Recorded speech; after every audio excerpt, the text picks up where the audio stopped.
नमस्कार आदाब, आप देख रहे हैं बीपीएन लाइव न्यूज। भारत की आवाज, ताज़ा अपडेट आप तक पहुंचाना और आपकी जानकारी बढ़ाना हमारा उद्देश्य है। पारदर्शिता के साथ आपके पास खबर एंकर हेमलता के साथ पूरी खबर देखने के लिए लाइक करें, सब्सक्राइब करें। दिनांक 8 दिसंबर 2025 को आगरा छावनी परिषद के पूर्व उपाध्यक्ष डॉक्टर पंकज महेंद्रू से हमारे आगरा ब्यूरो चीफ नरेश कुमार द्वारा एक विशेष वार्ता की गई, जिसमें आगरा छावनी परिषद से जुड़े कई अहम और लंबे समय से चर्चा में रहे मुद्दों पर विस्तार से बातचीत हुई। सबसे पहले बात छावनी परिषद में लंबे समय से चुनाव न हो पाने के कारणों पर हुई। इस सवाल पर डॉक्टर पंकज महेंद्रू ने स्पष्ट कहा कि वर्षों बीत जाने के बाद भी चुनाव न होना क्षेत्र के लोकतांत्रिक अधिकारों के साथ न्याय नहीं है। उन्होंने बताया कि चुनाव न होने से जनप्रतिनिधियों के अभाव में विकास कार्य भी प्रभावित होते हैं और जनता की आवाज प्रशासन तक प्रभावी तरीके से नहीं पहुंच पाती है। इसके बाद चर्चा छावनी क्षेत्र की स्थानीय समस्याओं पर केंद्रित रही।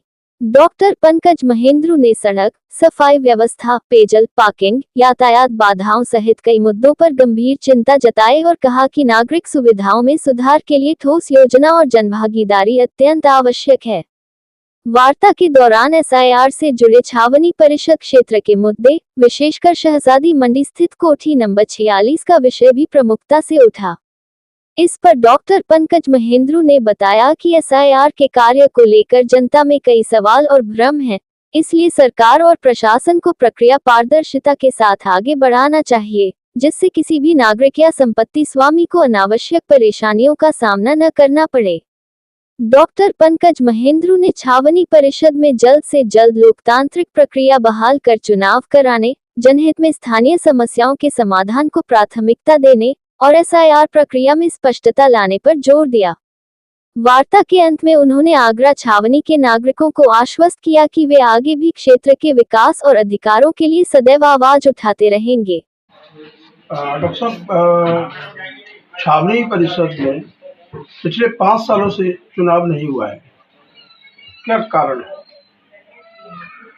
सर 5 साल नहीं, अब तो ऑलमोस्ट 10 साल हो गए। पिछला इलेक्शन 2015 में हुआ था और 5 साल के लिए एक इलेक्टेड बोर्ड था और उसके बाद भी इलेक्शन नहीं कराए गए और उसी बोर्ड को 1 साल के लिए छावनी एक्ट के तहत उसी इलेक्टेड बोर्ड को एक्सटेंड कर दिया था, तो 6 साल हो गए।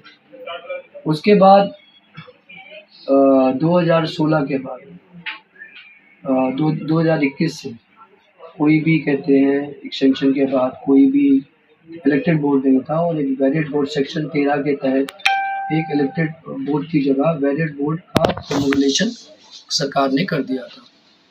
और बिना पड़ रहा है कि आगरा छावनी में और ऐसी कई छावनियों में 10-15 छावनियों में जो 3 लोगों का बोर्ड होता था, प्रेसिडेंट जो ब्रिगेडियर होते हैं, सीओ जो अधिशासी अधिकारी होते हैं और एक वैलिड बोर्ड का नॉमिनेटेड मेंबर, वो पिछले 2 साल जो थे उनमें ना तो यहाँ पे कोई मेंबर था और जब लोगों ने हल्ला मचाया तो आगरा में पिछले 1-1.5 साल से एक वैलिड बोर्ड का मेंबर है। तो हम सब लोग चाहते हैं कि जैसे डेमोक्रेसी में हम रहते हैं, इलेक्शंस हो रहे हैं देश भर में, चाहे बीजेपी जीत रही है जब जगह, लेकिन इलेक्शंस हो रहे हैं, तो क्यों नहीं आगरा कैंटोनमेंट के इलेक्शंस हो। तो आगरा के कुछ लोगों ने और दिल्ली के कुछ सिटीजन ने एक रिट दिल्ली हाई कोर्ट में लगाई थी। ये कब लगाई? ये लगाई थी पिछले 15-20 दिन पहले। उसकी डेट लगी थी 1 तारीख को और वहाँ पे उसकी हियरिंग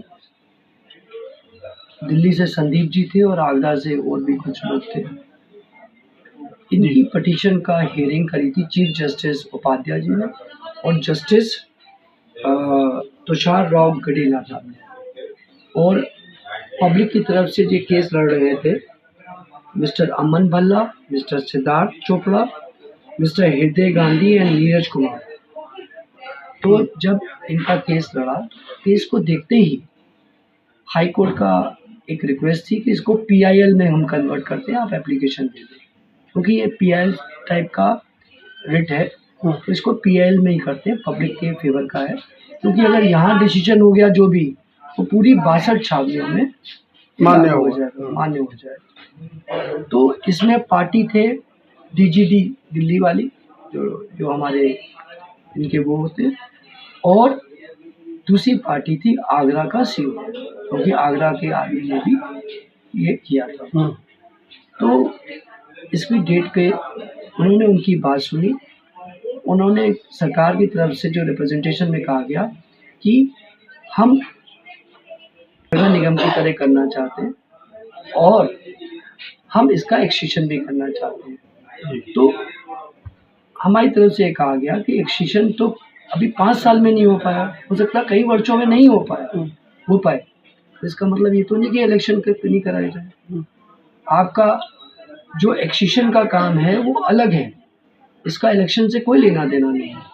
अगर इलेक्टेड बोर्ड भी होगा तो किसी दिन भी वो सरकार चाहे तो खत्म कर सकती है, जिस दिन इसको एक्सटेंशन करना हो। अब कोर्ट का भी ये ओपिनियन था कि हम डेमोक्रेटिक कंट्री में रह रहे हैं, आप इसका इलेक्शन कराइए, और जो सेक्शन 13 है जिसमें बैलेट बोर्ड होता है उसको बार बार मिसयूज मत करें। उसको मिसयूज करने से लोगों के दिमाग में ये जाता है कि आप पावर का मिसयूज कर रहे हैं। तो उनको उन्होंने 2 हफ्ते दिए जवाब देने के लिए, और 2 हफ्ते इनको रिवाइज्ड अपना जवाब देने के लिए दिए, और 4 हफ्ते बाद दोनों पार्टियों को कोर्ट में बुलाया। क्योंकि क्षेत्र के अंदर चुनाव नहीं है तो स्थितियां बहुत खराब हैं। पूरे वार्डों की अगर की जाए बात तो 8 वार्ड है छावनी में। सर देखिए, आपका अब ये कहना है ये तो एक मसला था, इलेक्शन होने चाहिए। मेरा जनता से ये कहना है कि ये छावनी हम लोगों की है और बहुत सुंदर है। यहाँ पे आज पॉल्यूशन का लेवल शहर से बहुत कम है, क्योंकि यहाँ ग्रीनरी है और यहाँ नियम है। लेकिन जब से ये इलेक्टेड बोर्ड नहीं है, तब से हालात इतने खराब हो गए हैं कि उनके बारे में विवरण करना भी इस 4 साल में पब्लिक का कोई काम नहीं हुआ। ना सड़कें बनी, ना नालियाँ बनी, ना खरंजे बने, और पानी की सप्लाई की भी बहुत प्रॉब्लम है और सफाई की भी बहुत प्रॉब्लम है। लेकिन किससे कहें जी, जब इलेक्टेड बोर्ड ही नहीं होगा तो किससे कहेगा आदमी, जनता किससे कहेगी? विभागीय तौर पर जनता कहते हैं ब्रिगेडियर साहब से मिल नहीं सकती, तो लोगों से मिलने नहीं देते, ठीक है। और मेंबर जो है बैलेट बोर्ड का वो ऐसा बना दिया गया है जिसको ABCD नहीं आती। तो ये बड़ी दुख की बात है कि जनता की बात नहीं पहुंच पा रही और जनता का कोई कार्य नहीं हो पा रहा। पीड़ित है जनता जो है पीड़ित है। और इस डेमोक्रेटिक कंट्री में जबकि सरकार बीजेपी की है सेंटर और स्टेट में, तो यहाँ की जनता को पीड़ित क्यों होना चाहिए? तो अभी 15 दिन के बाद में कुछ पता चल पाएगा कि सर मैंने कहा ना 1 महीना, 1 तारीख से पूरा 1 महीने, 11 जनवरी को कोर्ट में डेट लगी है, उनकी फिर से बात सुनी जाएगी। सरकार अपना जवाब देगी और हम भी कोशिश करेंगे कि डिफेंस मिनिस्टर से मिलें कि हमारी सरकार है तो अपनी सरकार है तो इलेक्शन क्यों नहीं।